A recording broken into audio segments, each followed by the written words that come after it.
Good morning, wherever you on whichever platform that you are following us on. We are here in Kampala today, and the morning is very beautiful. Of course, has been hot for the last few days, and sometimes we've been having rains in some specific LC1 areas, while others remain dry. But Kampala is beautiful, and I suspect, and I guess, the rest of the continent is still beautiful. Good morning. Uganda has just passed, and I'm sure you enjoyed it with the presenters who were there talking about many things, including sports and the talent. And I remember one making a remark that talent is taking people, countries and places as compared to sciences which have confined people into laboratories. And of course that will also be another interesting discussion one time when we shall have it. But all said and done, I'm really grateful that you are following us from where you are following us. In the studio today, I'll be joined by Ndugu Rugarama. I'll also be joined by Rachel Takali. They will be with you shortly on the screens. But for now, today actually, we'll be looking at a number of issues affecting this continent, including the visit of the Pope to the continent. Of course, maybe two countries that he will be visiting, but we'll be generally looking at issues of racism, especially how Africans are affected with this issue of racism. And this racism has also been practiced, by the way, even back at home, but mainly for Africans that are living outside of this continent. Now, before we go in the details of all that, we'll start with, as usual, how our week has been, and for that I will bring on the screen Ndugu Rugarama to share with us how his week has been, especially and particularly in the African perspective. Ndugu Rugarama. Good morning to you, our dear viewers, and good morning, Comrade Mtuta.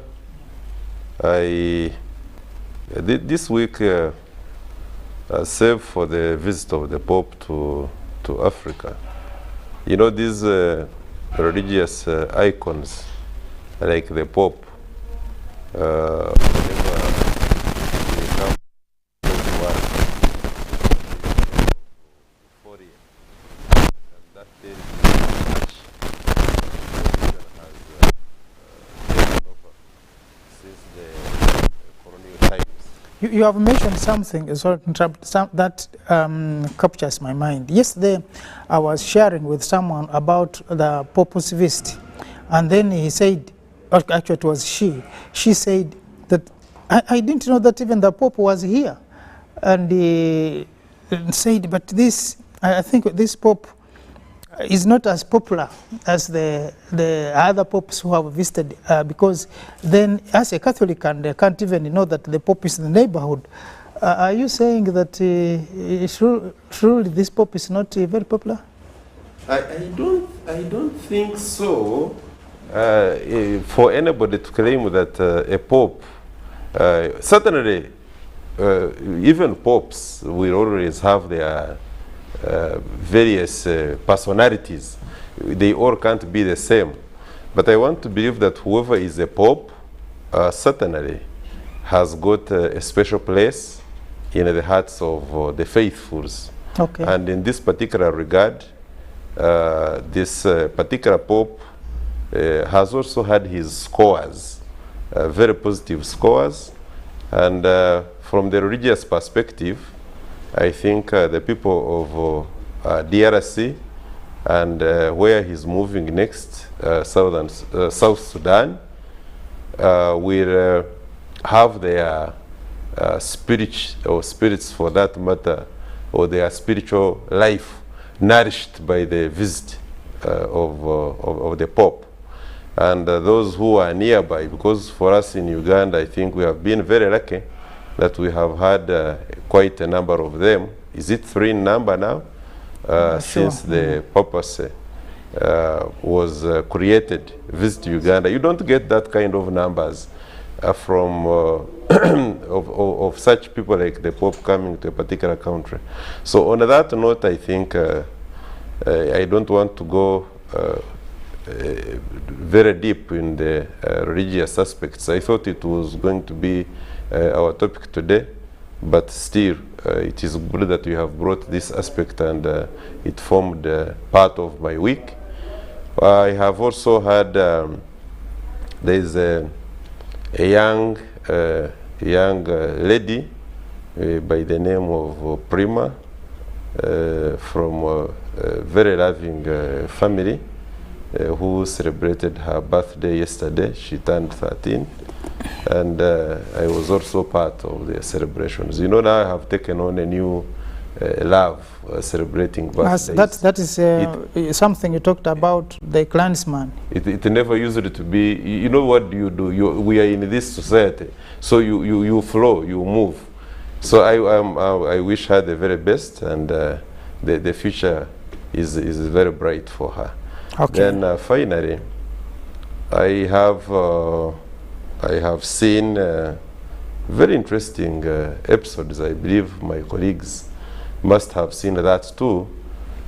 There is racism or racial discrimination in America, in the state of Memphis, has taken a new twist.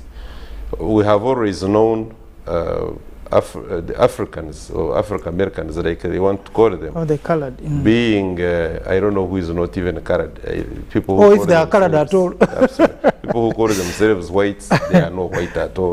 Then they will say minorities, they say African American. I don't know what that means. But anyhow, the point is the narrative is being reshaped.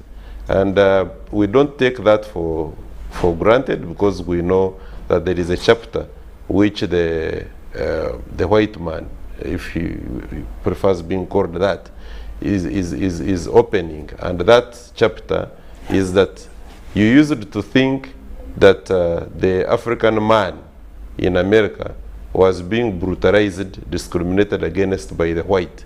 But here we have, because the people who actually killed that young man were black policemen.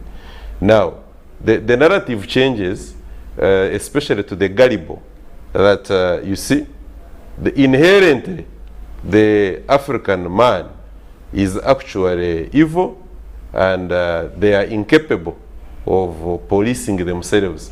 If you use it to think that such cruelty would be meted out by a white man on a black man, here are a group of black men who are in a formal institution like police, killing a fellow black man.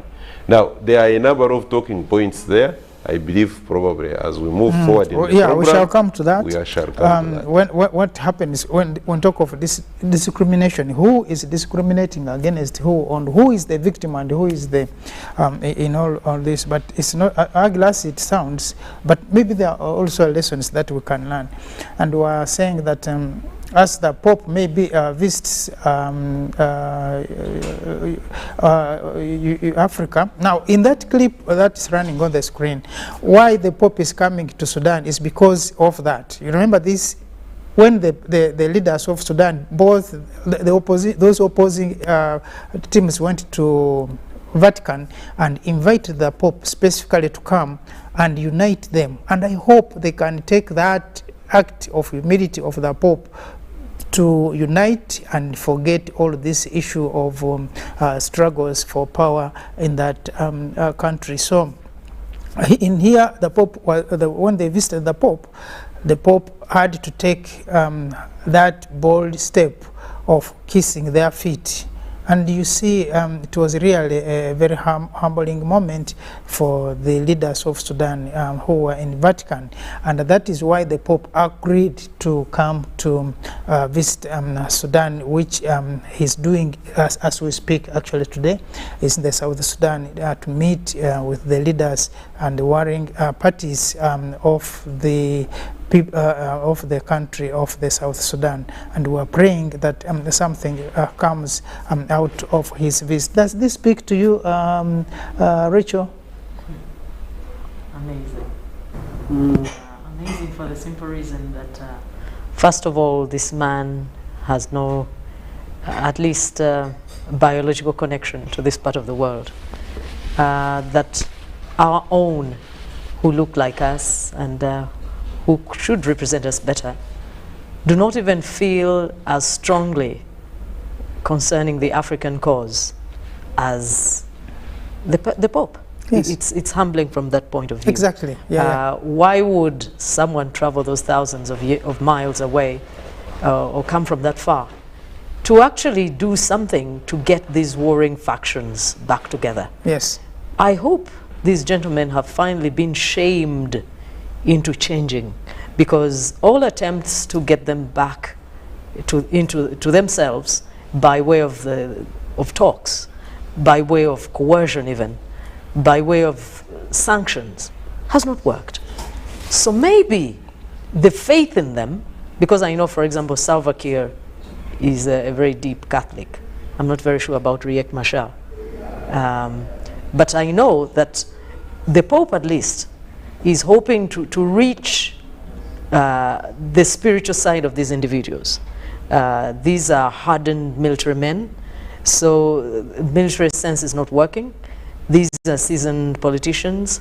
Politics is not working. These ones are educated men. Education is not working. Either. These ones belong to cultural communities. That is not working. So finally, he's trying to do something by way of faith. Sure, sure. And the Pope may be faulted for many things because he's a human being. Of course, this Pope regardless. is also a very controversial guy. Well, yes. But in terms of doing his part to reach hearts and minds, he's unparalleled in our own times. He has done many things to break barriers in terms of how removed and really almost regal the papacy can be.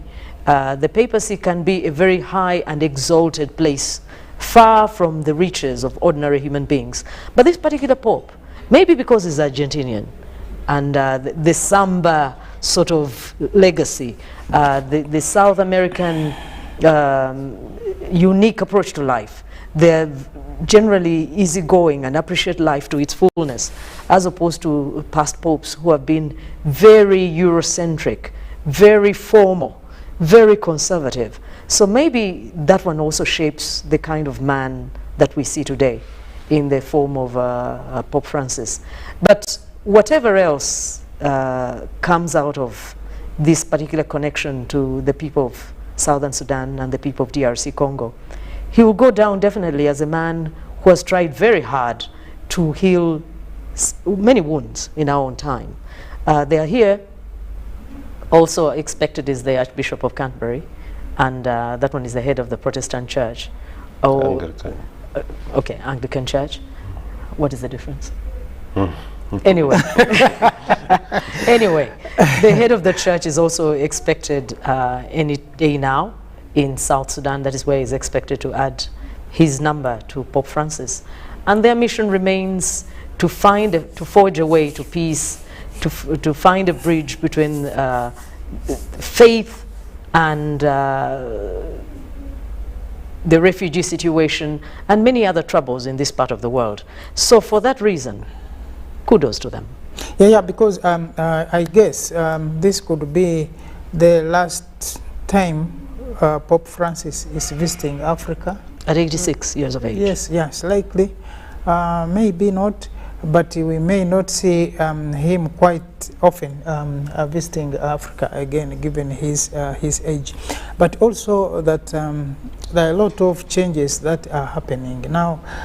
Some of the things that this particular Pope has done, which are different from the others, some of them that have even made him very controversial to the Catholic faith. In fact, I think the African chapter seem to be thinking that if things continue the way they are being conducted, we could also see some splits in the Catholic Church. Like apparently the Archbishop of Canterbury and this particular Pope seem to have a lot of similarities. And now the Archbishop of Canterbury is also on record as supporting the LGBT movement, just like the Pope Francis. They seem to have a soft part compared to the other popes that have been there. But is visiting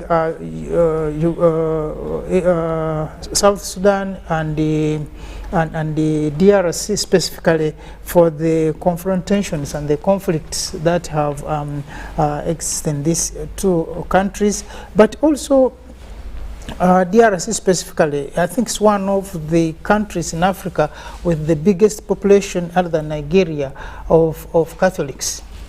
So that future of the church, of the Roman Church, is also very key in terms of mobilizing the people of that faith. And so that's what we have seen happen on the continent. I think mainly in the last the ending week.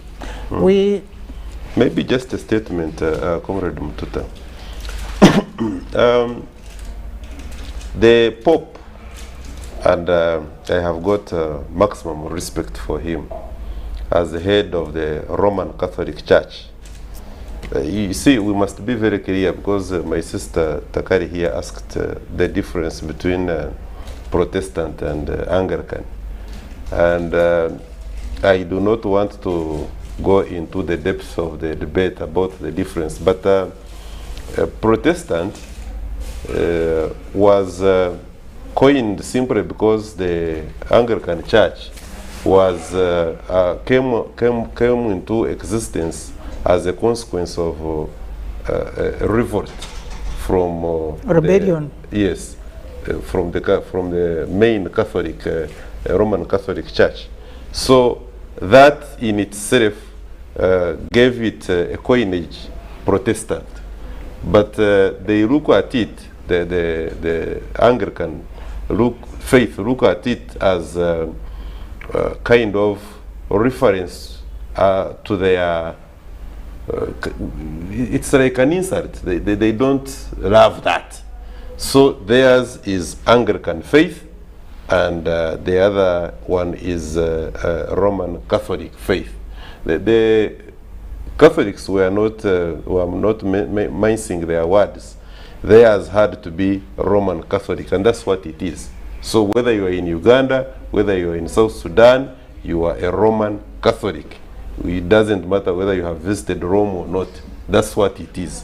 Now, that debate is very big, and I don't want to go because there. I was coming. Yes, I knew you would ask. I don't want to go there, but that's Yeah, what but it also is. there's I also- actually feel very But bad. there's Yes. also the Church of England. So Please, You see, and Ndugu Mututa. that we refuse it. You see, when you go to the Anglicans now, for instance, the element of resistance in them, because it started a long time ago when they broke away Protested.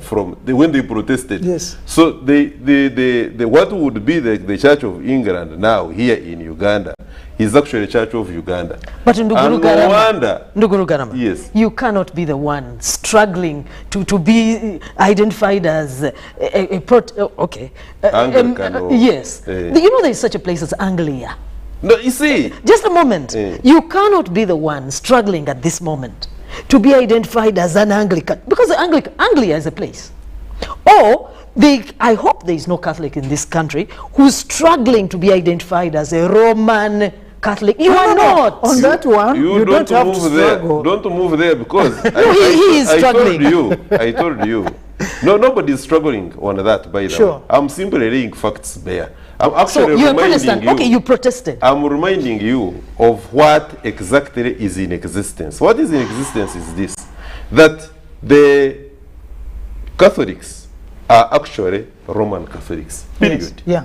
That's where the religion comes from, and that's what they call themselves. You don't That's what have to they go- are. you don't have to So go to nobody Rome. is belaboring the point. Exactly. Now, two, I'm saying that even the Anglican faith, the Protestant, what they say the Protestant, some sections of the people will call Protestant church, they prefer being called Anglican.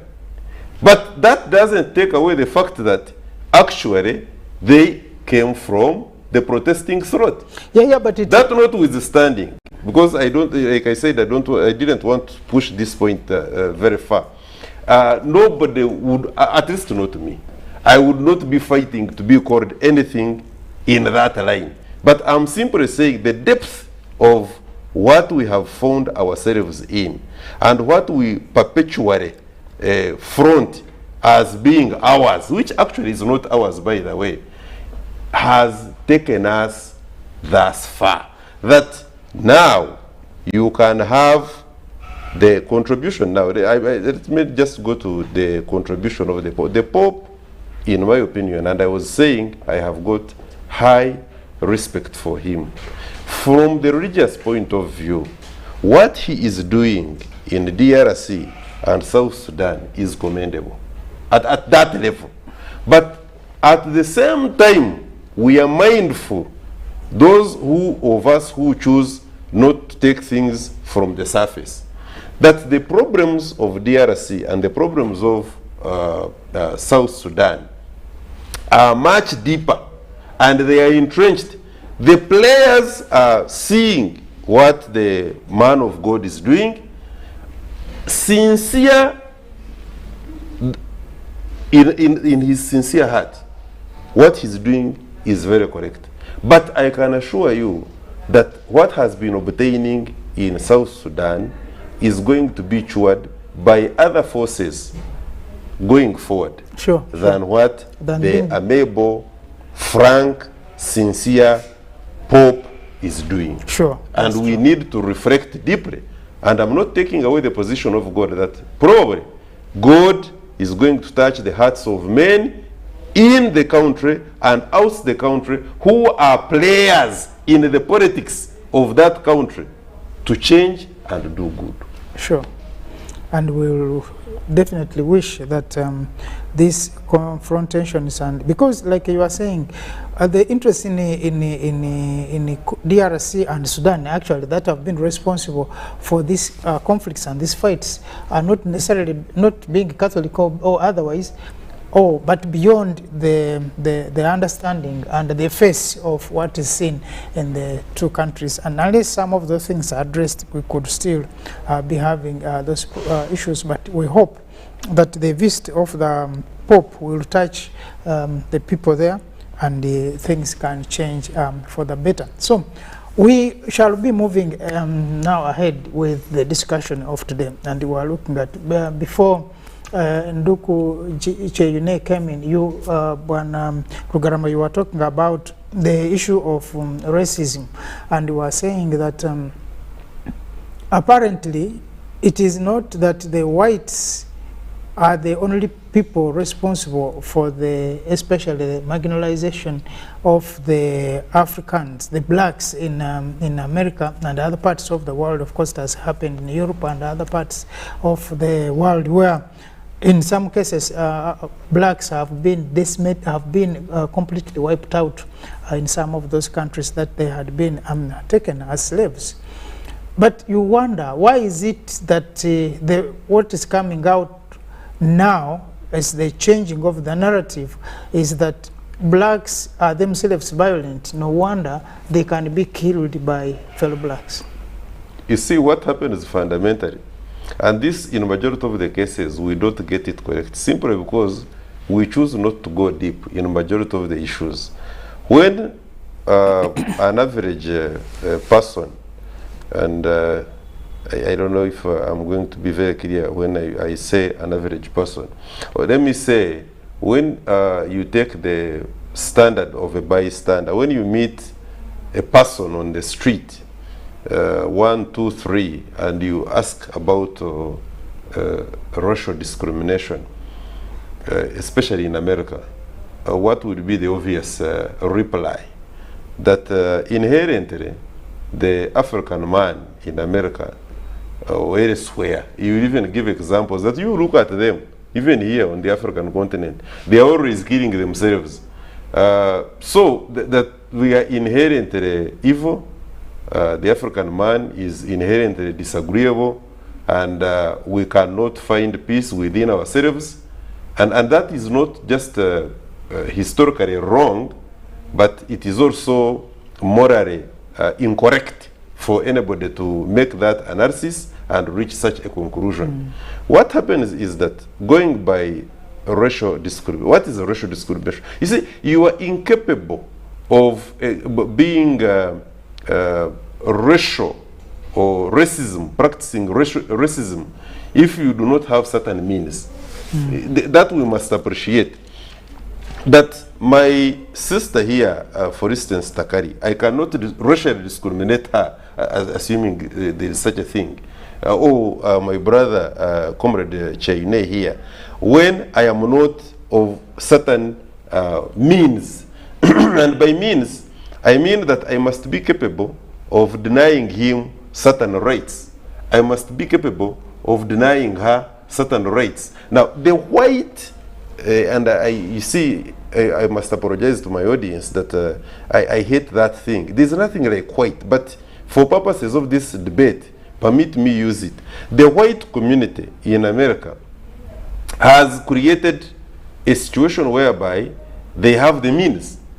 They are the ones controlling the economy, they are the ones who are into the health, they are the ones who have got the education benefits, they are and the systems, the police, they have those means which they have amassed over a time, and they use the same institutions, and sometimes without saying it loudly, but to make sure that other people, especially the black community in America and elsewhere, is systematically denied the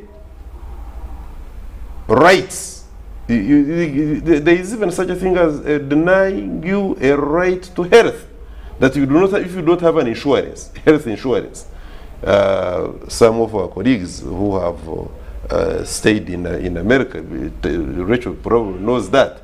I have not subjected myself to those practices. Yes, I could have visited, but you see, it is different when you must have an insurance policy to be a holder of a health insurance policy in order to access. No, for me it happened. Maybe Rachel, I'm sure it has also happened to her. When I wanted to see the doctor because I had a cone in the shoe, and they wanted to see the doctor to help me to cover it. They said before you get to get the medicine, you have to get a prescription from the doctor. So you got the doctor. Then doctor says, "What is your insurance? Do you have your insurance policy?" Of course, knowing that you are coming from Africa, she was sure that you don't have an insurance policy. And then he said, "If you don't have insurance policy, I'm sorry, I can't handle you." I'm even told that is how we lost our minister, the late Aronda. Yeah. That he could not access immediate health services. Exactly. Not because he lacked the money, and the president in his eulogy actually said it. He said, why didn't they treat him and then wait to see if there was no money to pay for the same? No, but even me, I had money. Now, I was told as I was getting out, say, the doctor cannot take your money, but you can pay it here and she will attend to you. And they said you have to pay $400 and she will attend to you. You do even so many times above exactly what you would have paid us for the policy. Yes. Now for you, you were a foreigner. What we are saying is that people in their respective countries, because there is nothing, I do not think at any one given minute that a white American has got more rights than a black American, for instance, in a country called America. The only people probably who talk and I listen are those they have relegated to the position of Red Indians when we know that they are Native Americans. So, bottom line is that the black man, wherever he has found himself, has been systematically discriminated and denied rights, including the most fundamental human rights. Because if you kill me, like they have been killed, you have denied me a right to life. If you deny me food, like many have been denied food, then you have also denied me the most fundamental human right. In other words, we have got this African person who, for instance, was systematically discriminated against in Argentina, where our Pope comes from. And they chased all of them. Those who survived, and that's why we have got a very big presence of blacks in majority of Latin America, especially Brazil. Yes. It is not by accident. They were also in Argentina. You ask yourself why there are no black people in Argentina. They were systematically eliminated. Those who survived escaped to Brazil and other parts of the Lower America. In Argentina, it is a different case. Now, in America, the situation is rather, I think, the most barbaric, the most regressive, the most backward, morally bankrupt country that has got nothing to offer, morally speaking, to the rest of the world is the white man America. Ndukche, Please. when we talk about this racial profiling, because it happens in most of the countries, I can't say that in Africa is exceptional, but maybe we don't have the things that can separate us from the rest. To the contrary, actually, I think when people come here, we have had Indians, we are now having Chinese, we have had the Europeans, we have had the Americans, all of these other races coming to Africa. It comes out that they have actually thrived well in Africa when they are here, more than when Africans are living in their countries, even when they are forcefully taken there. Do you think is the problem of the Africans themselves who are accused of being violent, or it is the systematic profiling that has put Africans in such a situation? Thank you very much, Mr. Mtuta and the colleagues here, and good morning to all of you viewers. The issue of racial discrimination or racism is a very big issue, and if I'm to speak about it, I become very bitter, especially when you talk about the African, where I think I belong. The dichotomy between the blacks and the whites starts with the first interaction between these two races, and it was not for good reasons.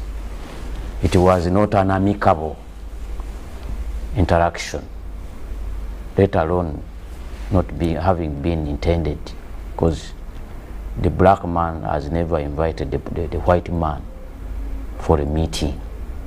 Although I hear there is this laughable thing that Kabaka Mutesa wrote to the missionaries to come. But then you ask, what about the Arabs? Yes, what about other places? No, there were other places where the so-called missionaries went. In other words, he did not have to write to them. No, Still nothing. But if he invited if he invited the missionaries, did he also invite the colonialists? Thank you. So that's a falsehood also, which is hyped beyond its levels. Now, the first thing that we need to understand when we are talking about the black versus white, or yellow, as he wanted to insinuate, because they are not whites. In fact, they are colorless. I had the teacher who was telling us that these are colorless people, but now we call them white for ease of reference. Was not, as I've said, was not for good intentions. And when they interacted with us, when they came here, they came to force us into slavery and slave trade. They came to dominate us, to rule us, to take over our territories, and therefore to not take the territories for the sake, but to loot, plunder. I got you talking about this Pope in Congo. Maybe he's furthering the interest of Leopold II of Belgium of that time. But some people think it is religion. But I will not go into that one. I will be tempted to stay there. Now, the whites have never viewed the black man as a human being. If they think he's a human being, they don't think he's at the level of theirs. In other words, they think we are a lower race. In fact, it's even written, starting with the Germans, when they come up with their theories of supremacy, superiority, and so on. The white is a superior race, the other races are lower. Now, when they came, and those who were the so-called missionaries, the colonialists themselves, made sure that they inculcated into the blacks that belief, a falsehood by the way, that the black man is a lower race and the whites are superior. Therefore, the blacks should always be feeling sorry for being black. And in that case, they should be worshipping the whites. That's how they destroyed everything that is black. When you raise that, it raises a number of questions. And I've seen this happening in a very subtle way.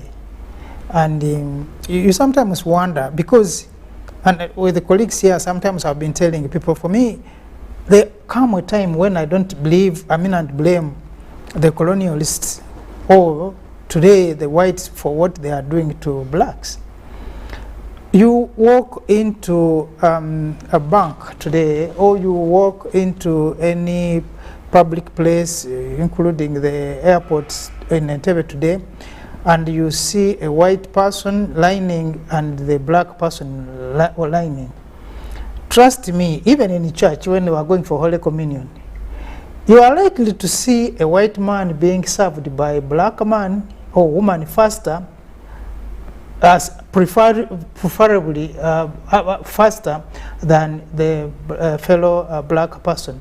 Do we still blame the whites for that? Yes, I was telling you the origin. The origin is that spirit. That was yes, the white man raised in the black man. Yes, to the level again, yes, of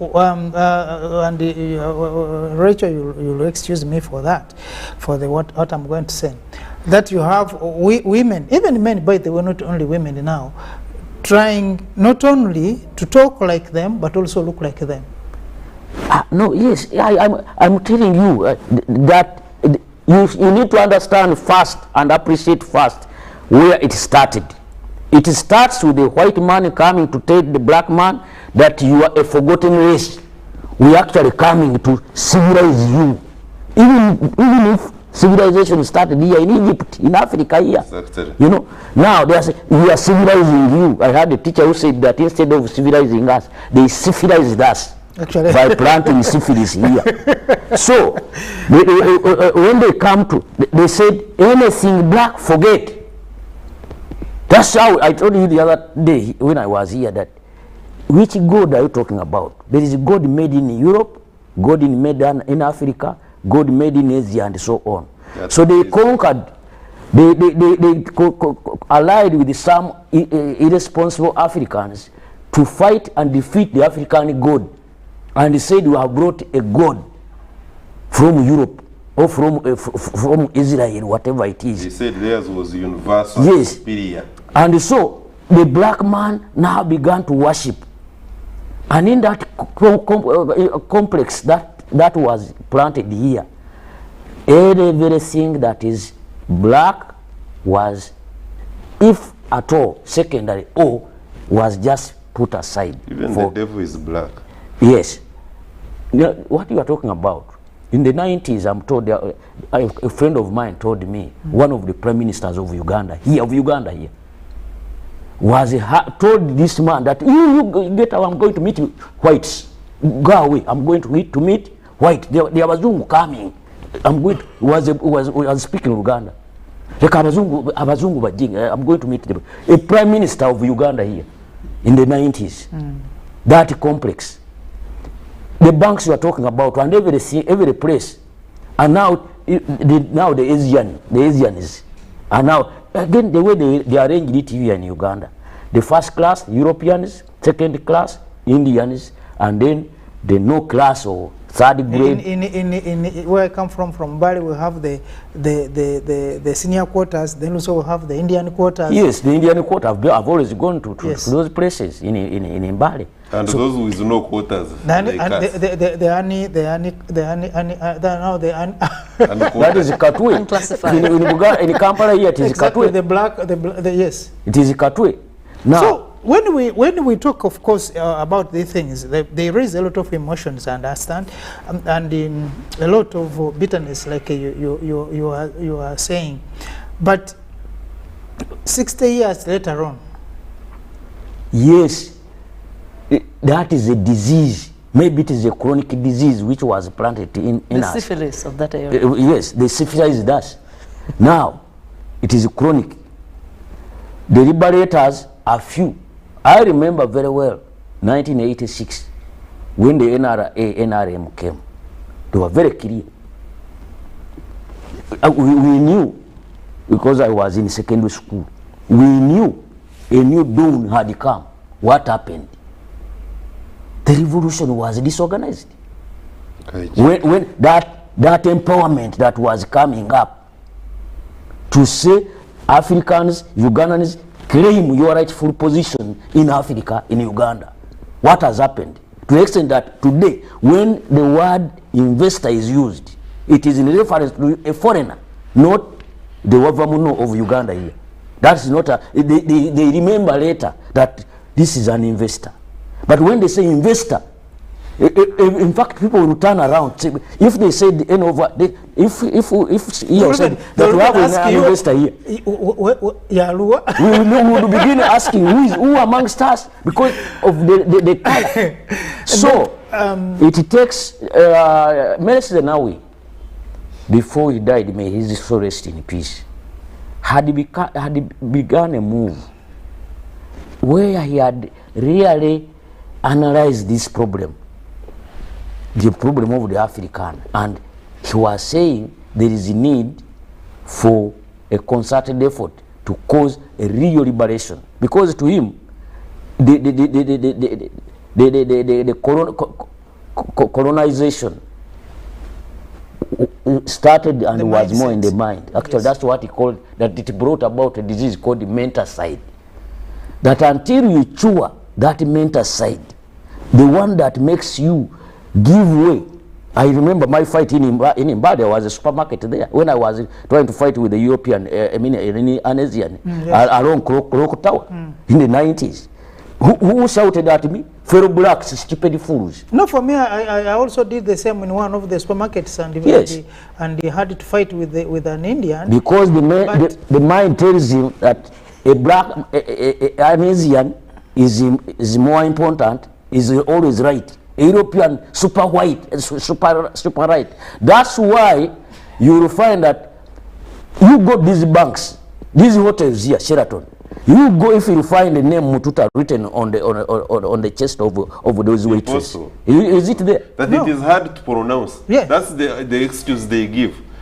I usually refuse, and maybe I attend Pan-African conferences.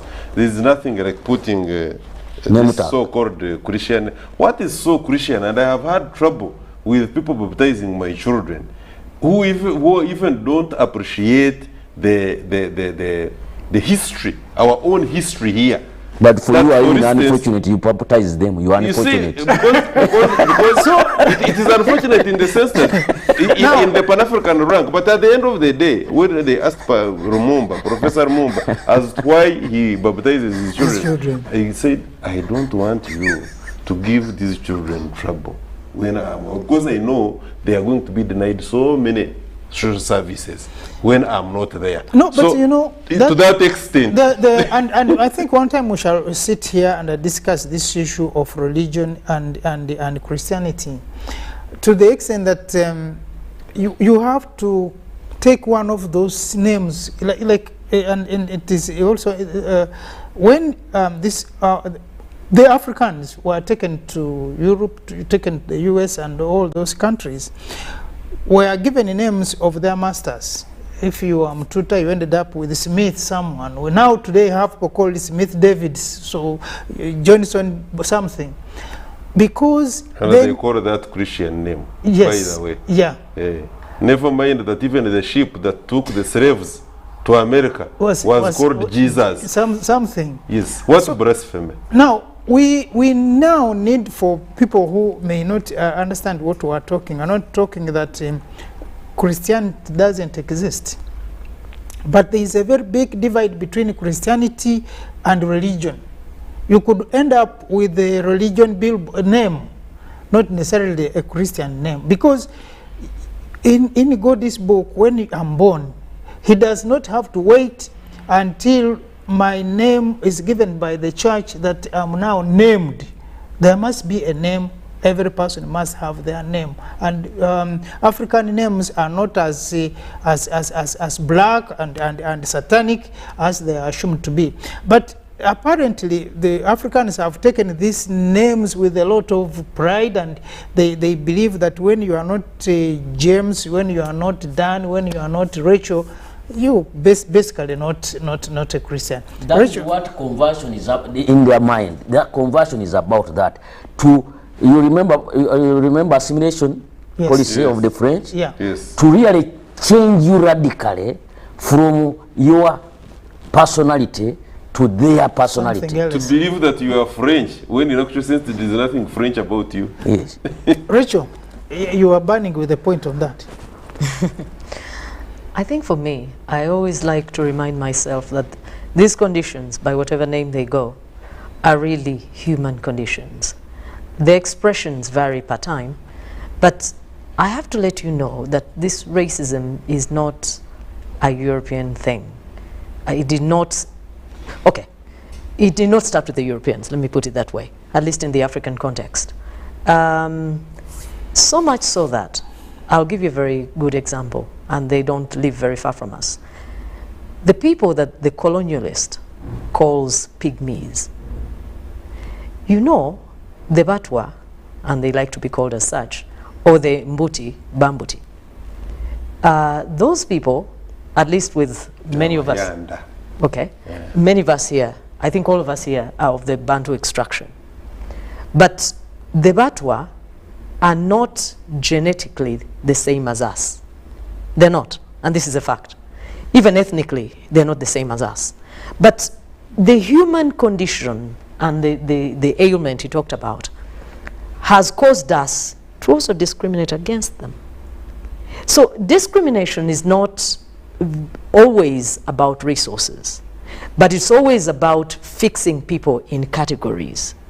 And the antagonism that we develop along the way as we pass down these traits, it becomes a firm limitation to the people who suffer this. So I was saying that before this, we said white is not very appropriate, before the European made his major debut onto Africa, we still had this racism brought majorly by Arabs, by the way. And it is pronounced in places such as Mauritania to this day. Mauritania still has slaves. At least 20% of their population, they are slaves who look like you and me. The Berbers and the Arabs and the mix of their descendants, who are the ruling class and have been for centuries in Mauritania, imposed slavery on the people they found in that land. And to this day, by the way, it persists. Niger also has slaves. We're talking about racism. Many of these people, again, the Berber-Arab combination provides the people who have enslaved the original people in parts of Niger. So much so that 8% of the population of Niger are slaves to this day. Niger went ahead to outlaw the practice in the books in 2003. Mauritania criminalized slavery in 2007. In 1980, they outlawed slavery, but it continues. But even more surprising is the fact that Ethiopia, that is the headquarters of AU, only outlawed slavery in 1940. Can you imagine? But the repercussions of enslaving the people who they found in Ethiopia, and we are still talking about the Arabic, Afro-Asiatic ruling class, imposed this on the people they found in Ethiopia. To this day, the discrimination continues, despite the presence of the AU in that land. And that is an arrangement. Actually, when he was talking about Meles Zenawi, I was talking about the person who first represented the blacks, if you will, of Ethiopia in the leadership, in the premier's office, was Mengistu Haile Mariam in just 87. Before that, it was the dominance of the Afro-Asiatic group. Those are the Amharas, they are the Oromos, they are the Gurages. Those are the people who to this day have a chokehold at the expense of people who look like you and me. In fact, it is said that Mengistu Haile Mariam, when he first took power by military coup back in 87, was not featured in the press anywhere for many weeks in Ethiopia. Because even he was apprehensive, because he said people who look like him with Negroid features, whatever that means, people who are dark like he was, would make it uncomfortable for the people of the other extraction, the light-skinned Arabic Ethiopians.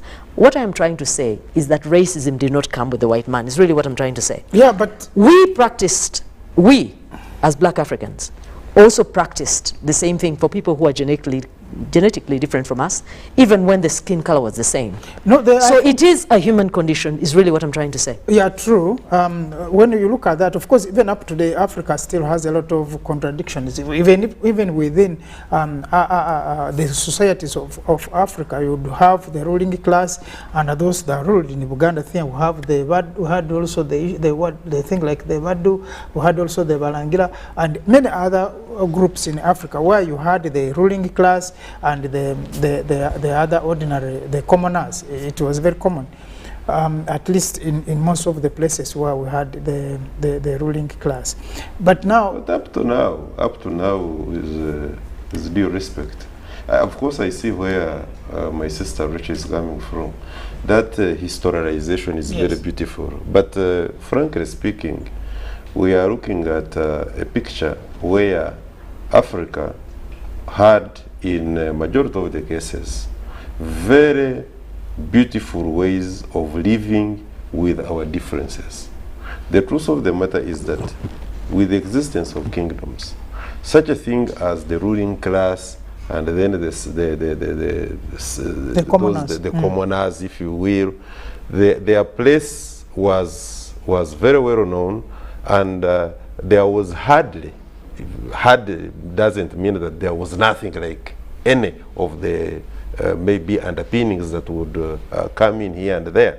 The situation of racial discrimination, for instance, the picture that we are talking about, for instance, in America and other parts of the world where we have had racial discrimination, in my opinion, is fundamentally different from, for instance, how the other tribes looked at the Watwa. Have we moved into their forests, their natural habitation, and exterminated them simply because they live in forests? actually, even efforts of getting them out of the forest have been futile because they cannot live outside. No, but have we threatened their existence by Okay. denying them fundamental rights such as their gathering and hunting simply because they are pygmies? Or they are, you see? Where that has happened, but not among the It pygmies. is not a systematic Plan, administrative weapon that has been used by respective governments to do that, like we have had the same being applied by American governments, deny the people who are not whites the health systems, deny them the education, access to education, even be ridiculous to go to the extent of developing a theory that by DNA, the white it has been brain has been diagnosed and proven and certified to be superior than that one of a black man. Ridiculous. So we are looking at unacceptable proportions of idiocy that a group of people who call themselves whites claim, and they have amassed a level of wealth. And I repeat this, it is impossible for you to be able to practice racial discrimination effectively. Maybe I should qualify my statement. Effectively, if you do not have the means to do it. And resources. It is very true. Is it? And I think even before... When we come back, I know there's going to be a lot of argument on that, whether it is the resources that facilitate someone to be able to imprison another one, even mentally, or it is the way, the interaction in the production, the process. But we'll be back shortly after this break, and we'll continue with these discussions about the racial profiling and racial discrimination, especially when it comes to the blacks against the wherever color or the colorless that we are discussing now. Thank you. Don't go away. We'll be back shortly.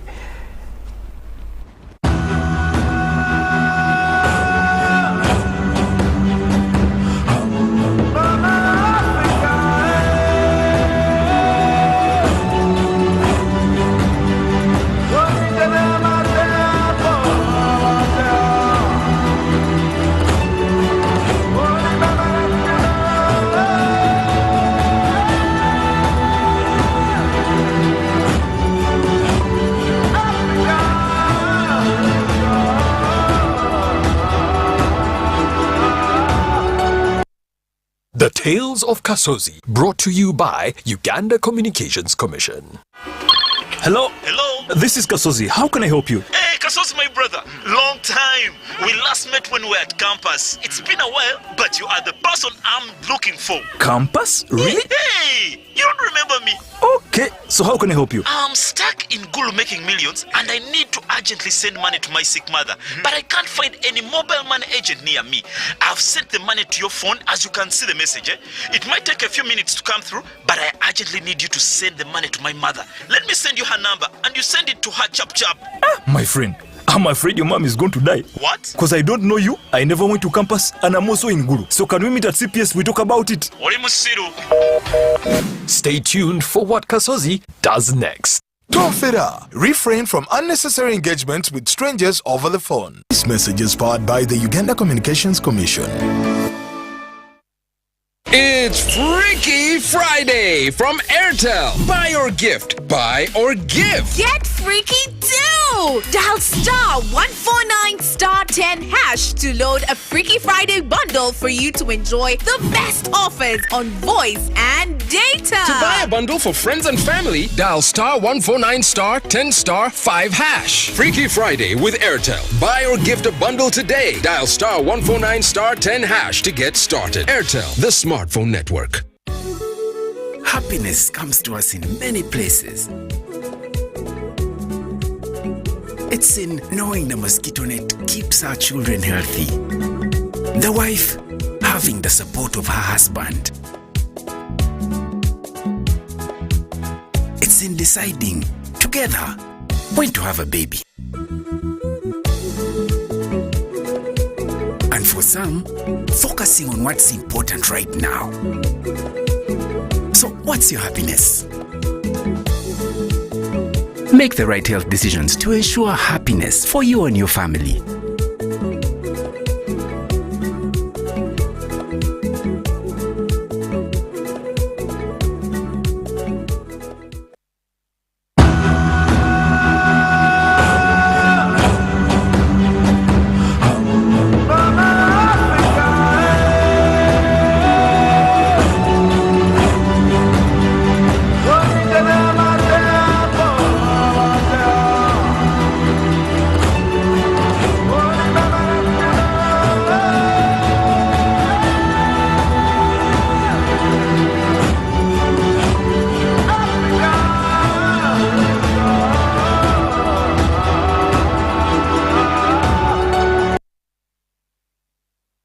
come back, I know people are burning here with the issues about this racial thing, and like it were with the whether who oppresses who, men and women. But definitely the racial thing is more intricate and more dangerous, I think, than all that. But the issue now, which we also need to look at, is it because of the resources or the absence of resources that you can have all this racial. When a black man looks at a white man, even here in Uganda, by the way, we know, and the people need to understand this, especially in Africa, it is rare that you have a very rich family, a rich guy coming from one of those countries to Africa, because there's no reason as to why they need to do that. Of course, people go for safaris or whatever. That's not most of them, it's not their passion. But most of these guys who go loitering in these streets and smoking all these kinds of leaves are not necessarily coming from very known families. But we have the thinking that when you look at a white person, as the saying goes, they have money, they have it all, and that's why they are here. So is it this issue of resources, is it implied, is it real resources, or it is just the fallacy that we believe that the whites are more resourced than the other races, including the Asians, the Latinos, and the blacks? No, it's me who brought to that point. Let me just make a statement, then my colleagues can come in. It's not something that I just thought about. No, even when you go to the true definition of racism, you see, it will tell you that you must have the means to carry out racial discrimination. Yes. If you don't have the means, and we know what means is all about. But at the same time, you listen to or go to books by our most respected Dr. Clark, who has talked about racial discrimination in America. He has unfortunately now gone blind for several years and is grown old. Look at the works of Marcus Garvey, look at the works of Kwame Nkrumah himself, look at the works of our brother Minister Louis Farrakhan, talking about racial discrimination. Look at the works of the late Martin Luther King, when he was especially on his speech on the Mount, the speech on the Mount, or I have gone to the mountain, whereby he talks about that my children should actually be judged not by the skin of their color, but their ability to deliver. You know, go to Malcolm X, the ability therefore for anybody. For instance, can I discriminate you if I must ask a lift from you? Of course you can't. You see, I must ask a lift from you. Can I discriminate against you if I must ask for a job from your company? Can I discriminate against you if I must ask for a favor in terms of the next school I'm going to go to? Now, because the white man has allotted himself all those means, it is, you know, he has got the police means, he has got the education means, he has got the health means, then he is going to determine how and when and which school you are going to attend, which hospital you are going to access, and the level of treatment you are going to get, simply because it is within his means. Yeah, because now that comes into another point that Americans, for example, the black movements in America have been agitating for equal recruitment in the police, in the forces, and all the enforcement. But you have seen what they have done. The exactly. Blacks who are there. So what does that now tell us? If those who they are the numbers that they're agitating to increase in the forces are not helping them, where is the problem? No. He talked about it. Somebody fundamentally, this is what happens, and they do it deliberately. I talked about the narrative, changing the narrative. They will, when you are still agitating for increased numbers into security forces, especially the police, they are going to create a picture whereby those other black people you are agitating for, whose numbers must be increased, are the ones now who are meting out that level of discrimination, including murder of their very own, to show you that the problem is elsewhere. That is how they now divert their attention. Now, when you are gullible and you cannot be able to analyze beyond sight, you are going to say, after all, everything is not about the color. No, it is about that. When they create a Mary in form of a white woman, and she's there and is the one you are looking at. When they create a Jesus and place him in a kind of a white Jesus somewhere, everything that white person does, you will say, after all, they are the ones who are God. So that's what Chiune was talking about. We now look at this in a more that racism or the oppression of the black society, the black community, the black race is more than meets the eye. That it has gone to a level where the black people themselves have passed judgment on themselves.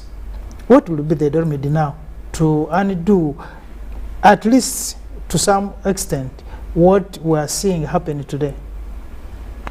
Okay, thank you very much. Before I come to that, I wish to respond to Takali's analysis, where actually she pointed out something to do with the social stratification, that even in Africa, within Africa, it was there before even the white came in. Now, to me, that seems to be a natural social process for human beings, because human beings, we are told, are selfish by nature. Because they are selfish, they will be looking for a reason to do this against the other. Now, there is also another fact that we should also always remember, that because human beings are selfish, then there is that tendency to struggle for domination. Now, to struggle for domination, they will first try to do some identification. Say we against they. By what criteria? They develop they will create a criteria to say we and they. And the resource factor is, say, at the center. That is why when the Europeans came here, far from what people believe that they came to explore, they came to spread the religion. I wonder who instructed them. Now, it was a struggle for resources. We know very well also that within the European countries, these resources had got depleted due to certain processes of industrialization, agricultural, agrarian reforms, and so on. Now, they come here to exploit, to loot, plunder, and this plunder has continued. In fact, there is a term I coined that far from what they call democracy, theirs is plundocracy, because it is a system built and entrenched in a plunder, systematic. Now, the difference between the discrimination or the racism we are talking about now within the United States of America, within Europe, or Europe, the whites against Africans on the African continent, or within the African continent, like it is with the apartheid in South Africa, is that this one is more systematized and institutionalized. Institutionalized in the sense that it is even in the legal system, like the apartheid system. It was lawful for a white man to discriminate, to mistreat, even to kill absolutely a black man. Yes. Because why? This is not A human being, proper human being, is almost a vermin that must be exterminated. No different from what the French planted in Rwanda here. Actually, the 1994 genocide, I call it a nose war, because it was about your shape of the nose that determined whether you should survive or you should not survive. It was a nose war. Thank you. Is your nose big? You must kill the one whose nose is small and short, sharp pointed. Now, it is a struggle for domination. Now, what you asked, what can now the black, what is the way forward for the black man? Sure. First of all, the consciousness, this struggle, this thing, it has been there right from the great men whose books he has been citing here, the Nkrumahs, the Gaveys, and so on. These have been trying to build and promote that consciousness amongst the blacks, amongst the wretched of the earth, the Africans, that you arise, you wretched, you are being discriminated against. But unfortunately, it is a hard struggle, but a struggle that we shall not surrender about. What we are talking, what you mentioned here, there is in Uganda here. They say when you are wealthier than the other, the person will say oyo muzungu wange, but will not say oyo mudugavu wange. Oyo muzungu andi muzungu, meaning I'm well off. So you can see that mentality. So until that mentality is conquered, killed, and even entombed, because if we leave it, the Baganda have a saying that ababuziko kumpi wale to kululuma. So if you don't,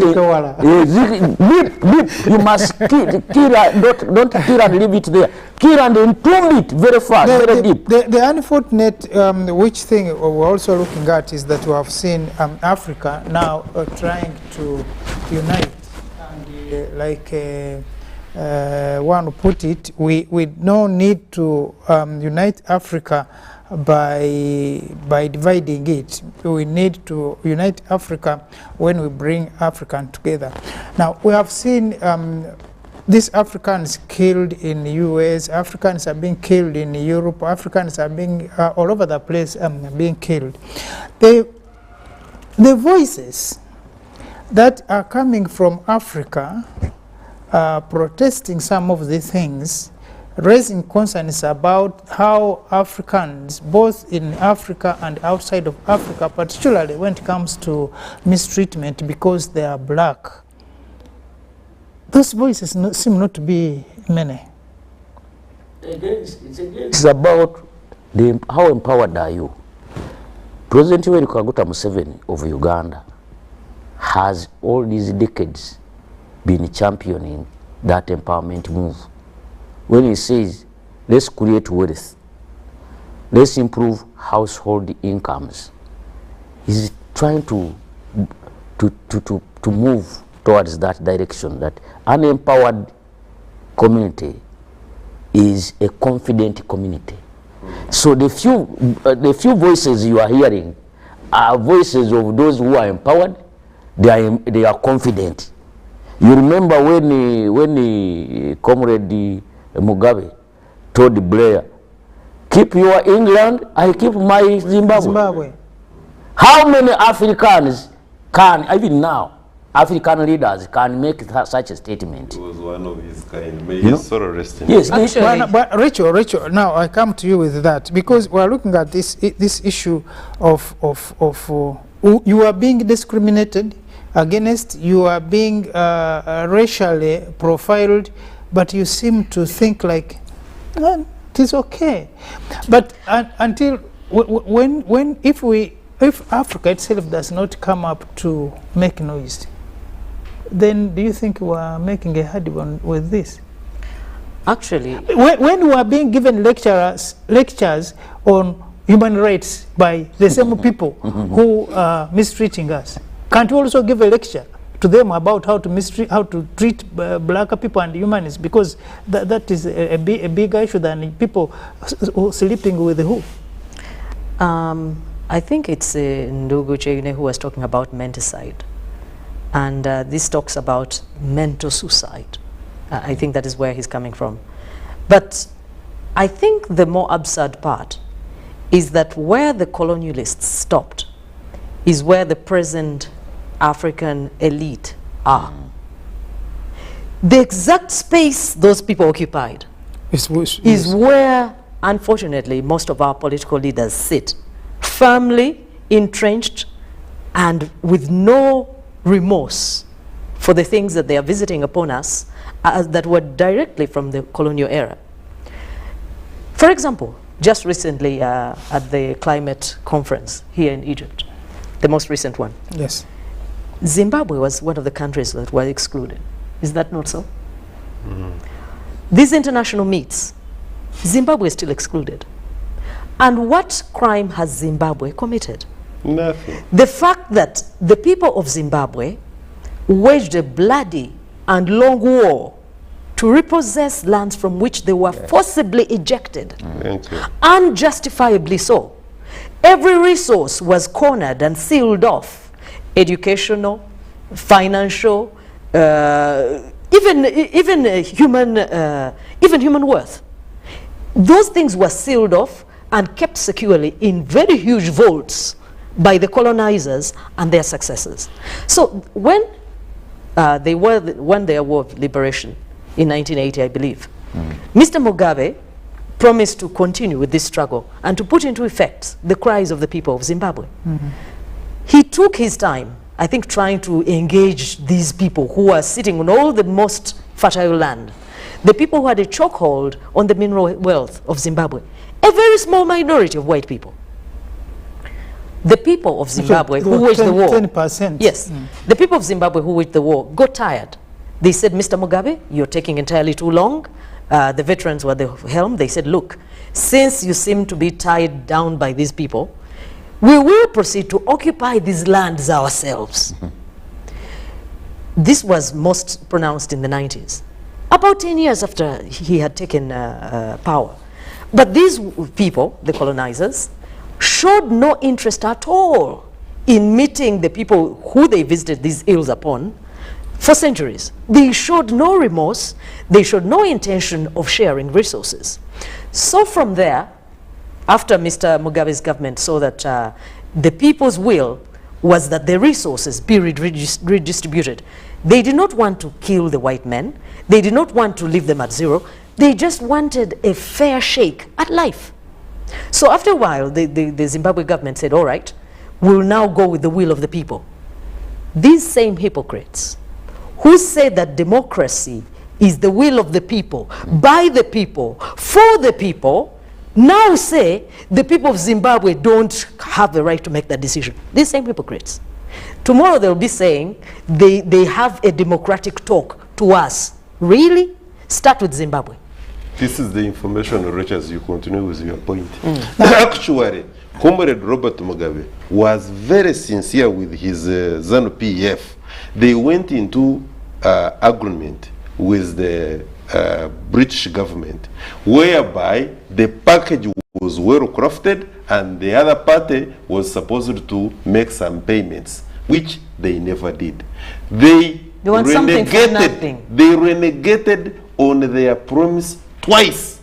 The ultimate move that the veterans made, which we are talking about here, was out of frustration after the English had completely and also renegated on their own promises. They are liars. But you see, Mr. Mututa, even before you come in, we were setting the stage of saying that these people, if you examine their ways of doing things, if you examine closely their thinking, it has nothing to do with what they say.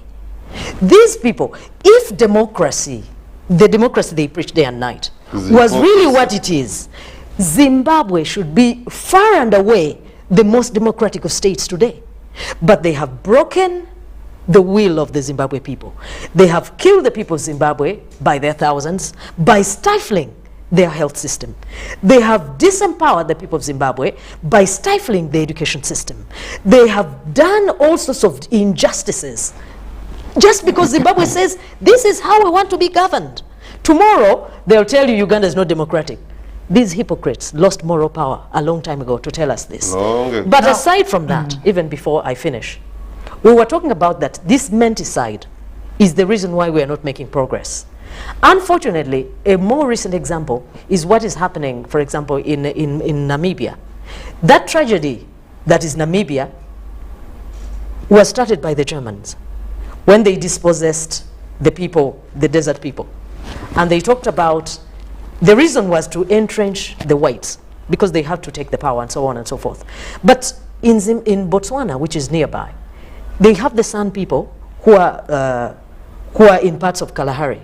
So now they zone this place and they said this is the Great Kalahari Nature Reserve. And at that time, the colonialists, they proceeded to remove those people from that place, saying the animals need to live better. Can you imagine?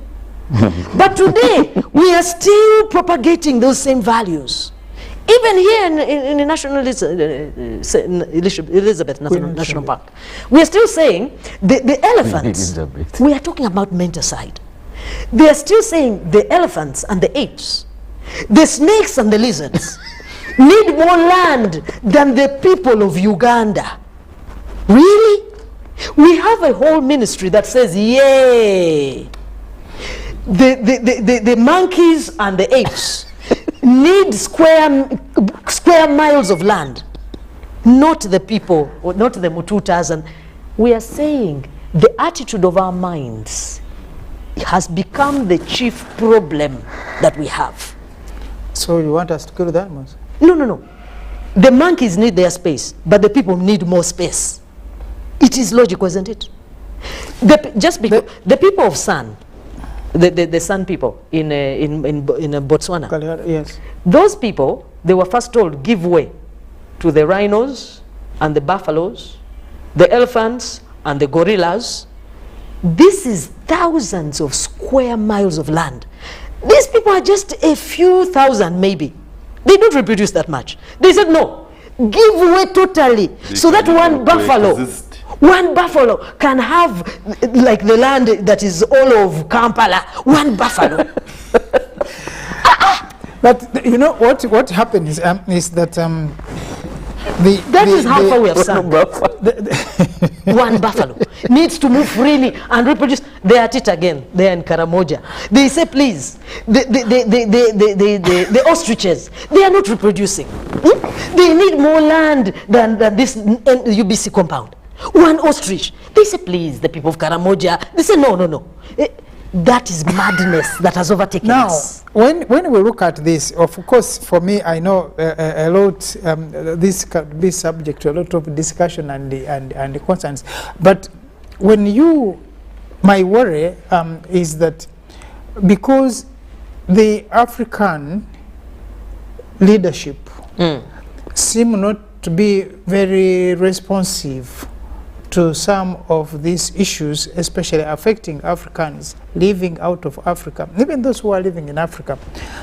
I don't want to see a day when Africans will raise against some of these colorless and other people, and that will be chaos.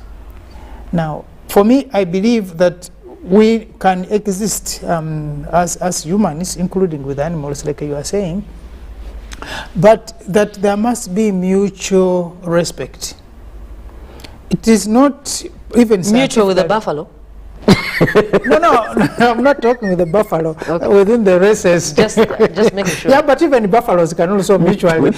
I mean, in Africa, we have existed. And what language will you use? We have lived with these animals, so we can still exist. What language will you use? This is how ridiculous these arguments can become. What I'm saying here is that if Africans are not helped to live in harmony with the other colorless groups, one time will come that we shall not take up arms, but will be clubs, and things will be out of hand. So for me, what I think is that the no dog at all of Bwana Rugarama need also to come up and do something to show that the Africans themselves are getting a consciousness that is driving their thinking, that we need as a race to be respected. We don't have to demand it,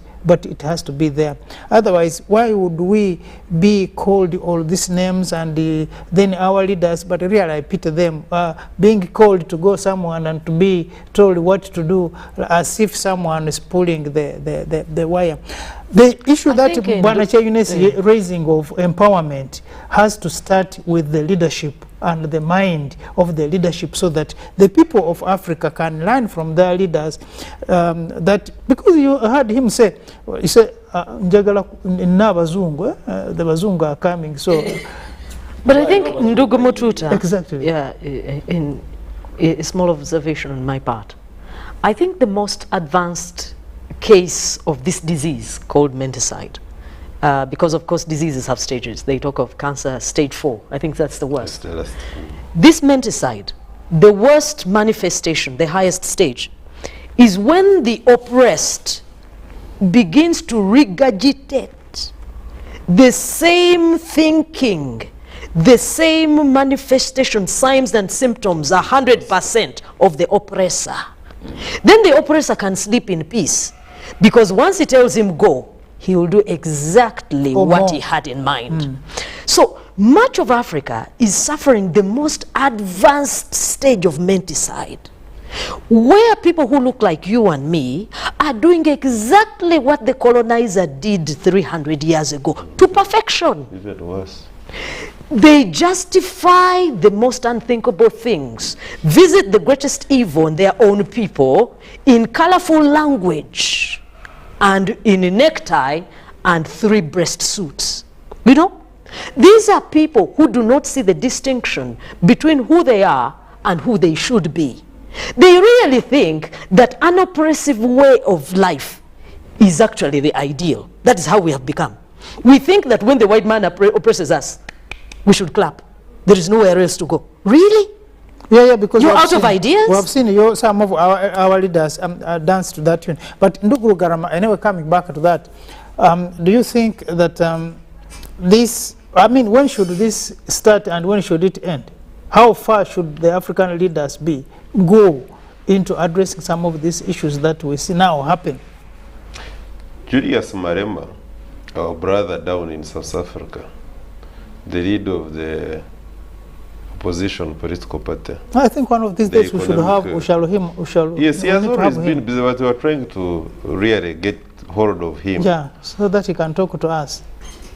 When he was addressing the issue of xenophobia in South Africa, this is what he said, that if it is on the account of me keeping quiet about the brothers from Zimbabwe, Nigeria, Kenya, all over Africa, being in South Africa and helping out this economy, that I'm going to be elected into office as the next president of South Africa, don't elect me. Just don't elect me. I will tell you most frankly that the Zimbabwean, the Nigerian, the Kenyan, or any other person for that matter on the African continent is as good as myself. Because if I encourage you to go ahead and do that, kill the Zimbabwean, when you are done with him, then you are going to come down here now in South Africa and say, this is Shona, this is Ndebele, and we shall now have a fight amongst ourselves on who is who. He said, therefore, if I start now and kill the entrenchment of this discrimination, I would have done the next generation the best of the services. Now, truth of the matter is that, and this is, I think, what Sister Takari is talking about, that we have got the institutionalization of discrimination by people who look like you and me, but who are not anywhere me and you. They have the long hours, the long years that Comrade Choine was talking about, we must debunk what has been banked with us. We must learn what we have learned over a time. Malcolm X says, may his soul rest in eternal peace, that the African American, for a number of years, over 300, has systematically been exposed to what we call inability, denial of self. You know, when one group of people has made it their business to make sure that the original Mututa, original Takari, original Chayunero Garama here, you don't know who you are. The moment you fail to recognize who you are, the rest of other aspects of life fail. You must be validated, or you will strive to validate yourself against any other thing apart from you. So you are nowhere, you are nobody.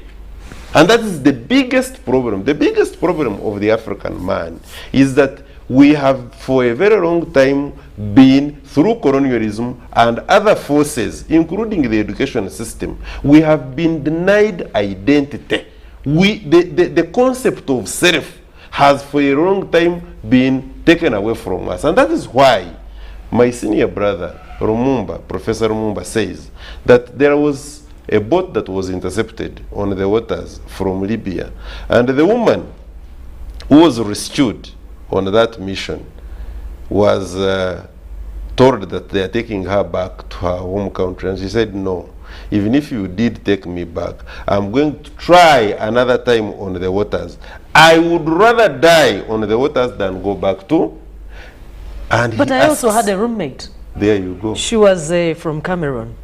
And she told me, look, I am here. We were living in Montgomery, Alabama. And she told me face to face, and she had a sister. They were both from Cameroon.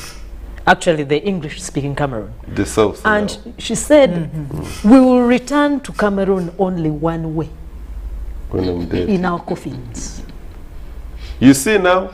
So it is the concept of leadership, and we talked about leadership here. When Chinua Achebe therefore says that the problem with Nigeria is leadership, which I have always repeated here, that he could have as well meant the problem of Africa is leadership. Yeah. Like leadership is a challenge elsewhere, but mainly on the African continent. The moment we do not address the issue that a woman can be rescued from the Mediterranean waters, and she says, I'm not going back to my country, even if you took me back, I will come back and I would rather die on the waters. That speaks to leadership. We must get the issue of leadership correct in order for issues of, because we have got this discrimination that we are talking about, it is just a few. For instance, can you tell me that the Ambozodia question in Cameroon, the southern Cameroon, English speaking, are not being discriminated by their own people? And they are, because they have got the upper, the Yaoundé, they have got the means, they have got the army, the will, they have got the money, and they are the ones running the government, and they are looking at the other part of Cameroon, the Ambozodia, as a part of a country whose inhabitants must be subjected to untold suffering. And to that is discrimination. To the Francophone, as if they are French. So going forward, the truth of the matter is that those pockets of discrimination, which unfortunately are now widening, and we are getting wide-scale discrimination as a consequence of bad leadership. They are the issues that we must speak to, we must address now. When we get a platform such as this one at UBC, we must be clear and say, do we have discrimination? For instance, in Uganda, save for NRM, whose agenda, I know for a fact that the president, of course others may disagree, that's the opinion, I'm not going to beat anybody, but I know for a fact that our patron, the President of the Republic of Uganda, Comrade Yoweri Kaguta Museveni, is a Pan-African. You may, of course, wish to take that away from him, you are entitled to your opinion, but at the same time, he's not working alone. We know that there are some members, for instance, within our Uganda here, who are holding responsible government positions, who actually discriminate against other people. We know they are there. And those pockets are the ones that we are saying must be eliminated. If not through peaceful means, then by forceful means. What do you mean there? I rest my case. Now, because I don't want someone to come with a club saying that we are looking for this one, but the most important thing here, lady and gentlemen, is that we're looking at a situation which may even be more complex than the question of leadership. Because if a person is saying, I would rather die on the water, or I would rather go back to Cameroon or talk to Uganda in a coffin. And you know, I've seen many people coming back in coffins indeed, because of the conditions back at home. Now in Africa we're having our girls that are dying in the Middle East. At least that one is not by choice. This one, she told me, it's her choice. She only goes back in a coffin. By hook or crook. She will never visit. Only in a coffin. That choice is also directed. I mean, the natural choice would be, I want to go back home. Exactly. But now, when you look at it in a more elaborate way, it also means that leaders of Africa also have a big task and a big challenge, to the extent that the people they are leading already have that formed mindset. It is also possible that the African leaders who are talking about also have that kind of a mindset where they also believe in the white. Exactly, because we have seen a lot of our leaders, especially in Africa, losing properties, stealing money, saving, putting it in the American or European banks, and having their families in the European countries or the American countries. Now, when this happens, it means that the people who are led have issues with the mindset, but also, most dangerously, the leaders have the same mindset like those that are leading. They are looking at the Zungu thing, and to them that is very important. That's why thinking Ndukuche talked about it when we are talking about investors. But it's also scientific proven that no country has ever developed so much because of the foreign investors coming to that country. Because at the end of it, these guys get their money, and their money is meant for something else, not for the locals. One can argue that most of the companies now doing production in China are from America, and the Americans are investing. No. When you are talking about investors, the other time we were told when the Chinese came here, they were stealing fish, taking sand, taking even the water from the lake. So at the end of it, they store our soil, and they are now the best producing country when it comes to passion fruits and that kind of stuff. They took our soil from here in plains, so people can steal some of these things. Yeah. Including the Americans, these Americans you see there, for instance, discrimination against the black community is an industry. I will tell you next time. So when we look at all this happening, and the Africa, we have people who have gone to school, we have people who are gone everywhere to know and look at what the other people are doing, so that we can even be better people to lead our people. What is the problem? I think among other things, it's a combination of issues. But I think the most important being the menticide we're talking about. If you've ever reared chickens or seen chickens that were confined from an early stage, even when you let them go or open the door, they will still stay around there. Mm-hmm. Many of us are in that place. We don't even recognize the fact that we are not free, that we are not free. When someone opens the door, you're thinking, maybe I need more air. I certainly don't need to go outside the door. You don't even know that people go outside the door. You feel that a cage is where you should be. Yeah, because you are saying something which someone was talking actually moments ago, saying that we have been blaming the West for taking people from here and subject them to hard conditions of labor in their farms. But now we're even struggling to get tickets to go. No, we're not struggling. Our own governments are rushing everywhere to secure those contracts. Because when you hear that it's a $1 billion industry exporting labor, never mind the fact that much of that labor will end up dead. If you're feverishly looking for a contract with this country, that country, the other country, because you're not creating opportunities, because you're out of ideas, you're willing to mortgage your people, that tells you where we are. And Rich, I agree with Rich. The reason being, when you go to most of the Arab countries where we export this semi-skilled and unskilled labor, a country like Philippines, for instance, India, has got the biggest numbers in the Arab world. For us, we export house girls and that kind of stuff. I can assure you, the conditions that they subject to those Philippines and what have you, Indians, is very different from the conditions they subject to our people here. Why? It means that their governments are in charge. And they're very vigilant, extremely so. And they supervise. Yes, they so do. Now it takes us back. Question of leadership. Yes. Who is leading where? And also our people coming to a place where whole communities among us don't realize that you don't have to, you cannot aspire to degradation and exploitation. How can you aspire to an open grave? That is where we are.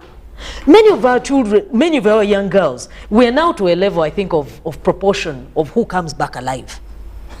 Of every 10, maybe 2 might not come back. Really? And you aspire to that? Come back without a kidney. You aspire to that?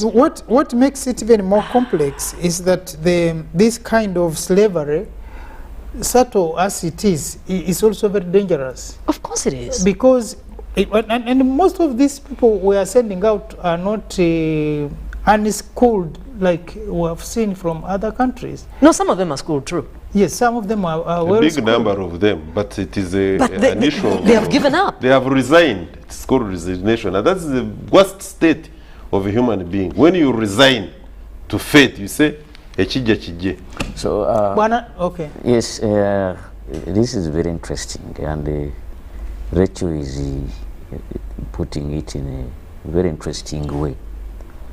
So many issues, but what we are raising here is despair. We see despair, but we need to ask why this despair. Again, it goes back to the beginning. Even when you talk about the question of leadership of the Africans, of the blacks, where is the Nkrumah of Africa now? The Marcus Garveys of today, where are they? Because it is said that circumstances tend to create a certain consciousness. Now, the conditions in which we live today must have yielded a certain consciousness, which should not be despair. It should be, when in the districts where I work, I normally preach positive annoyance, because I tend to work amongst the marginalized groups, marginalized places. The district, most of the districts I've worked, they have worked in Nebukedi, where she comes from, and I began, actually Nebukedi is where I started preaching positive annoyance. Positive annoyance is about getting conscious about your condition, and you decide and say, I must get out of it. Very good. Then you define who the object of your annoyance is, who is the enemy, you clearly define that enemy and say, I'm working to get rid of this enemy. Now, I'm referring to the Nkurumas. You remember the Nkurumas when these had lived in Europe.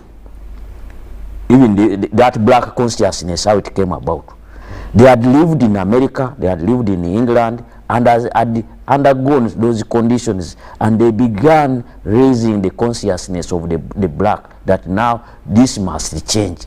That's how they began these conferences for calling upon all the Africans, the blacks, the Negro race, if you want it, to come, and then they explain, and it is resulted into what today we call Pan-African movement. Now, Pan-African movement today seems to be stagnating. It is, if you compare it to that one, because the other one was target oriented. Yeah. Yes. Now, today, what is happening? The leadership we are talking about, because the leadership, much of it has been brainwashed.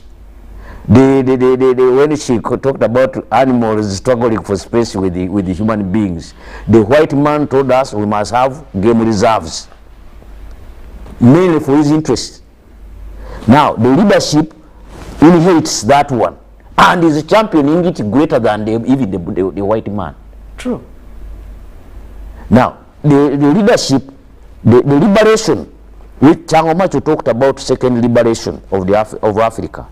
Now, if this liberation is to come, it should start with us, the leaders, to make us realize that what we have been following is not pro our people. If it is about game reserve, then we say, what is, then maybe a debate should be there. Which size of land? You know? And then, so that the people enjoy their own countries, their own resources, and then they empower themselves. The lessons that the African leaders have religiously taken from the Bretton Woods institutions must be gotten rid of. Because again Changomacho taught that education is not about getting a degree. That a degree is a certificate that you must start learning. You get a certificate that you start learning now. You know, the de-learning which he is talking about. Are you capable of de-learning, unlearning, relearning?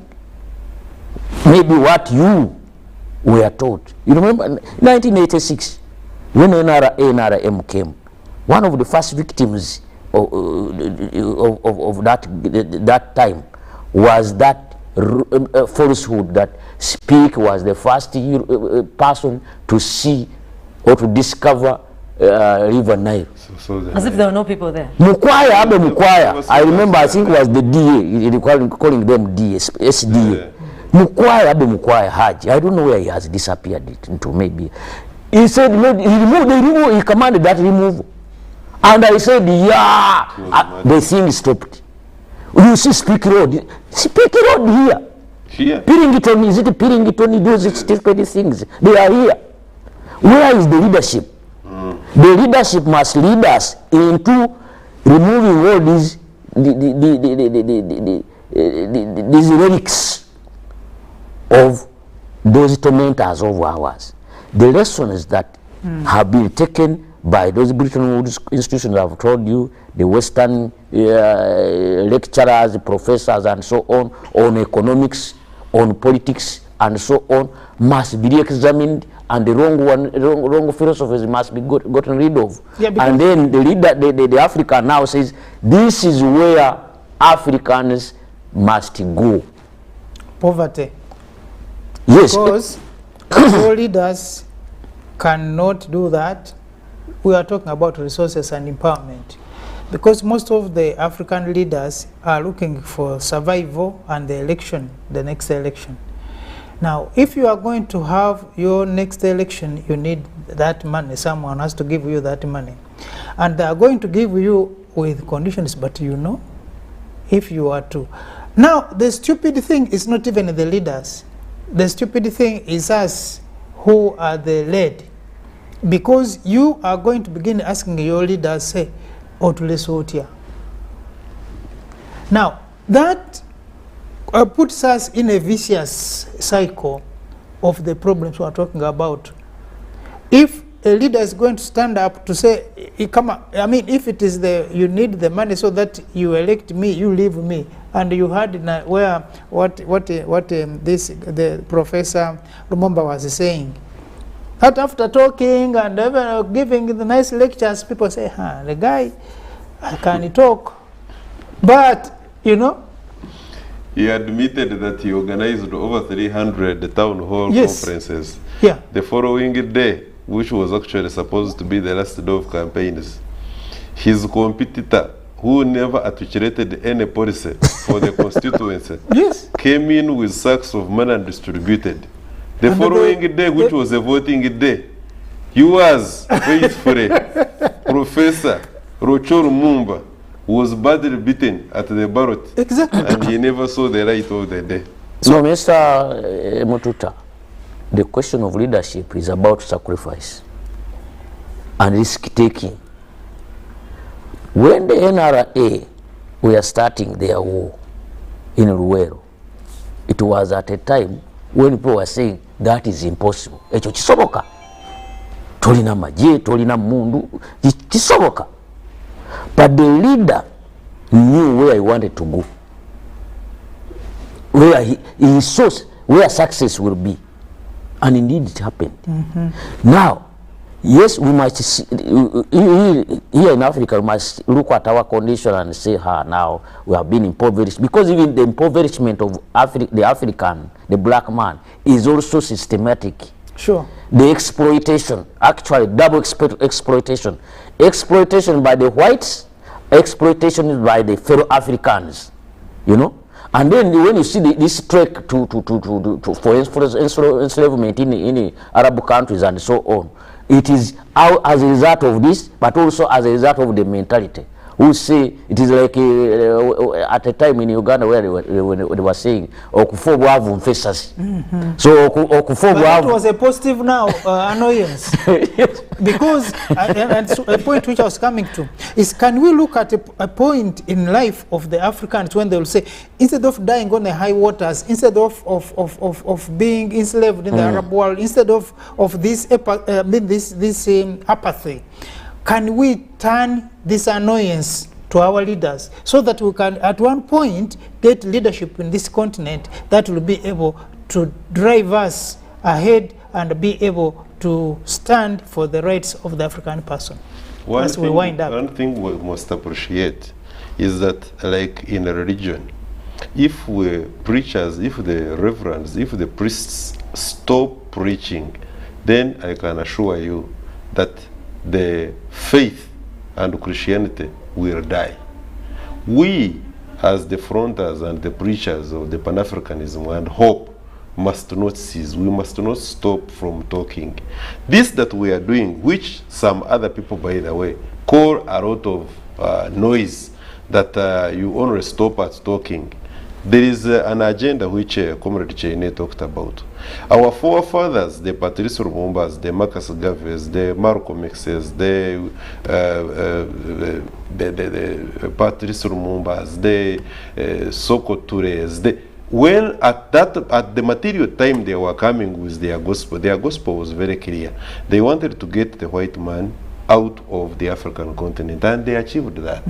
The problem we have now as the African continent, in particular, is that we must decolonize, the debunking, the de-learning that we are talking about, the fortitude of the mind, the ability to liberate the mind. That it is not about me being a Catholic, Roman Catholic, it's not about me being an Anglican, it's not about me being a Muslim, that matters. The problems that we are suffering, the problems of disease, increased disease burden, the problems of incorrect education system, the problems of health are universal. They cut across. They do not distinguish that you are a Muslim, you are a Protestant, or Anglican, or you are a Roman Catholic. Now, the moment we get that into our brain, and the issue of leadership, can always be sorted out. That I can assure you. That the white man whom you have, and in some respects I tend to agree with you, that we must reach a point and we stop blaming the white man and say, no, look, now at this material time, we are the ones to blame. We need a revolution in a revolution. There was a revolution then by the Nkurumas. Now there is a major revolution of the mind that we must carry forward. And this kind of revolution is not going to come like the Changomacho was saying on a silver platter. Sure. Blood must be shed. Lives must be lost. If that will take mine as well, so be it. I thank you. That's a dangerous one. Yes, it is. Rachel. But I think for me, I'd like to close my submissions today by referring to a statement that was made not so very long ago, certainly within the last 20 years, by a sitting president of Botswana at the time, Festus Mogi. At that time, he said, and I quote, "How can you have Stone Age creatures still existing in the computer age?" He was not talking about cockroaches. He was not talking about snakes and lizards. He was talking about the San people of his own country. These are the native inhabitants of the Great Kalahari Game Reserve, and they have stuck fast to the traditions and the practices of their forefathers. To Mr. Mogi, who is of the elitist attitude we've been talking about, these people were worse than the scum of the earth. To have people like that sitting in the highest offices of our countries is the reason for our present dilemma. I thank you. It is not easy to comprehend some of the things, and then you quickly understand what will happen next. But I think, like Ndugu Rugarama put it, the time comes in life when certain decisions have to be taken. If those decisions means taking them hard, then Africa, I think, has come to that time when certain hard decisions have to be taken to ensure that we have a reliable leadership. We have to have a population which is able to learn under the land, and we have the elite which is able to take Africa up to the next level, even if it means not taking the next level, but to a level that Africa is also respected by the other people of this planet. Thank you so much. It has been a nice discussion, and I think next week we'll continue it from there. One said that when we say till we meet again, people sometimes talk of death, but of course humans are always meeting. In the studio today, it has been Ndugu Cheyune, the RDC, Ndugu Rugarama, the Pan-African, and the Sister Tagali, not the activist, because last time we said the issue of the activist has a lot of negative. And I'm not an activist. But is a rare woman because I've not seen many women who speak like her. Okay. The women tend to want to appear like whites. That will be a discussion. They glorify whites. Another day. She has not. Deny her visa. She's here shouting. So thank you so much, and thank you our production team that has been behind the cameras and the studio for this program. Until next week, I wish you the best of the weekend, and everyone have a nice weekend till we meet again. Thank you.